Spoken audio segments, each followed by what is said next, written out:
Advertencia. Este video no fue realizado con el afán de ofender, glorificar ideologías o figuras históricas o perjudicar a minorías o grupos de personas. Este video fue realizado con el único propósito de entretener. Bienvenidos a Auf the Road Commandant. Hoy exploraremos uno de los caminos más oscuros y complejos de The New Order, Last Days of Europe, la Alemania bajo reinar de Heydrich. Hablaremos desde el triunfo del Reich tras la Segunda Guerra Mundial, pasando por la división interna de las SS y la creación del Ordnungsstaatbund, hasta la Guerra Civil SS, sus posibles desenlaces y las consecuencias finales. La muerte de Heydrich y la anarquía alemana, o, si las cosas hubieran ido distinto, el horror planetario si Himmler hubiese triunfado. Spoilers abundan. Si te interesa lore alternativo, política extrema y cómo el poder devora a quienes lo detentan, quédate. La historia comienza con una victoria total. Un Reich victorioso reconfigura Europa, fronteras, instituciones, vidas. Ese triunfo no unifica tanto como fragmenta. Crea jerarquías, ambiciones y proyectos que van más allá del ya extremo ideario nazi histórico. En ese contexto aparece la figura de Heinrich Himmler, Reichsführer SS, un arquitecto de la violencia ideológica que no se conforma con ser un brazo del Estado, sino que sueña con un Estado propio. De su ambición nace el Ordnungsstaatbund, un experimento político y militar, un Estado SS en Occidente que funciona de facto como entidad autónoma dentro del Gran Reich germánico. Borgoña no es solo territorio, es laboratorio de espartanismo, limpieza y adoctrinamiento. Allí las SS burgundias despliegan proyectos que la Alemania central evita declarar de manera explícita, pero que reproducen en mayor escala lo peor del régimen: explotación, militarización total y un fanatismo sistemático. Frente a Borgoña está la otra cara de las SS, la rama germánica, la Deutsche SS, más integrada a la maquinaria del Reich y, sobre el papel, más funcional al Estado central. Ahí entra Reinhard Heydrich, una figura fría, calculadora y deseosa de poder. Cuando la muerte de Hitler abre la sucesión, el Reich colapsa en ambiciones. Speer, Göring, Bormann, Speidel y Heydrich se compiten por la herencia del Führer. Esa lucha culmina en la Guerra Civil Alemana, un conflicto que ya de por sí fractura al país. Pero la fractura más peligrosa llega después, la guerra civil entre las propias SS, un enfrentamiento directo entre la voluntad de Himmler y la de Heydrich. La guerra civil SS es, en términos narrativos, la confrontación entre dos visiones del poder absoluto. Himmler encarna el proyecto clericalizado y apocalíptico del Ordnungsstaat, purificación a escala masiva, programas atómicos y un método de terrorismo institucionalizado. Heydrich pretende un control menos caótico, aunque igual de brutal en la práctica, que preserve la capacidad del Reich para seguir existiendo. Su visión es pragmática y burocrática. Poder central, eficacia y, en su concepción, un orden que evite el delirio autodestructivo de Himmler. Pero la ambición, la desconfianza y los secretos enterrados durante décadas hacen de la guerra una tragedia anunciada. Si Heydrich consigue imponerse en la guerra civil alemana, su conflicto con Hitler no termina ahí, lo lleva a un enfrentamiento directo con la Borgoña. En el recorrido del MOB, Heydrich descubre los planes más extremos de Himmler, programas nucleares destinados a una purificación global, una voluntad de infligir destrucción masiva para rehacer el mundo según criterios raciales. Al mirar de frente ese abismo, Heydrich actúa para detenerlo.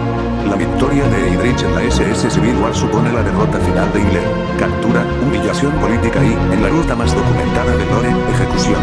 Sin embargo, la victoria no es redentora. La ejecución de Himmler y la supuesta estabilización del Reich por parte de Heydrich se transforman rápidamente en crisis existencial. Al verse responsable de millones de decisiones, de una estructura de violencia que normalizó la tortura, la explotación y la muerte, Heydrich colapsa psicológicamente. El MOB presenta a Heydrich como un líder que, triunfante en lo militar, es incapaz de soportar la magnitud del desastre moral que ayudó a construir. En algunos hilos canónicos, esto conduce al suicidio de Heydrich. Su muerte, seguida por la ausencia de un aparato político consolidado capaz de sustituirlo, provoca la disolución del poder central. Lo que sigue se conoce como la anarquía alemana. La anarquía alemana no es una metáfora, es un período donde el antiguo Reich se fragmenta en 1000 piezas. Ciudades, regiones y comandantes locales se convierten en núcleos de poder, señores de la guerra, remanentes de la Wehrmacht, líderes regionales y facciones SS menores pelean por recursos, armas y territorio. El colapso económico y la ruptura de las cadenas de abastecimiento agravan la violencia cotidiana. Borgoña, aunque debilitada, sigue siendo un actor importante. Su existencia como Estado SS la mantiene como amenaza o como refugio ideológico. Pero sin Heydrich y sin la centralidad de un Führer capaz de imponer control, la maquinaria estatal entra en combustión desordenada. Es la sombra de lo que ocurrió. Un país que se desintegra desde dentro, mientras el resto del mundo observa las chispas de un incendio que amenaza con propagarse. Ahora imaginemos la alternativa. ¿Qué sucede si Himmler gana la SS Civil War? Esta ruta proyecta un desenlace todavía más oscuro para la humanidad. La doctrina borgoñona, ya radical y fanática, recibe el control de las capacidades estratégicas del Reich. Con poder absoluto en las manos de Himmler, sus planes nucleares dejan de ser teóricos, se implementan. El MOD plantea la posibilidad de un lanzamiento nuclear destinado a purificar regiones enteras, un Armagedón planificado que no distingue entre combatientes y civiles, entre culturas y naciones. El triunfo de Himmler equivaldría a una escalada hacia un cataclismo nuclear de consecuencias planetarias. Destrucción masiva, colapso ecológico y de la civilización en amplias zonas, millones de muertes y una larga era de barbarie. En términos narrativos, esta es la ruta que materializa la lógica apocalíptica del Ordnungsstaat. El totalitarismo llevado a su fin lógico, la limpieza étnica transformada en aniquilación macroscópica. Ambos finales comparten una verdad incómoda. El poder absoluto, sostenido por ideologías que deshumanizan, tiende a devorar a sus artífices y a infligir daños irreparables a terceros.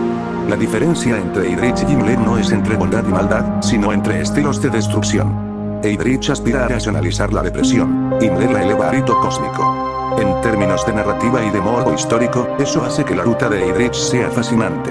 No porque sea menos mala, sino porque muestra cómo la eficiencia y la burocracia pueden facilitar la calamidad de maneras sutiles y aterradoras. Para el creador de contenido, este lore ofrece material denso, liderazgos fracturados, golpes palaciegos, decisiones con consecuencias éticas inmensas y personajes consumidos por la culpa.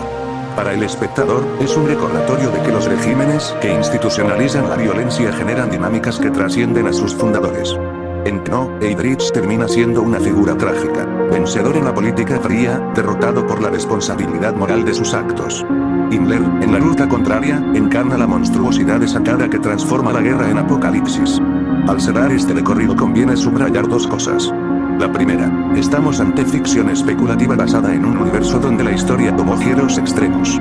No se trata de apologías ni de homenaje, al contrario, es un estudio sobre las consecuencias del totalitarismo y de la radicalización política. La segunda, el material del MOD está lleno de decisiones morales y ramificaciones políticas que permiten explorar preguntas incómodas. ¿Qué precio tiene la estabilidad impuesta por la violencia? ¿Hasta qué punto la burocratización del mal lo hace más eficaz?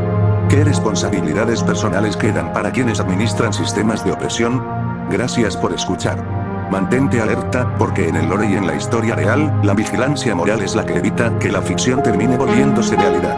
Yo soy Aufrerut, comandante. Y nos vemos en el próximo video.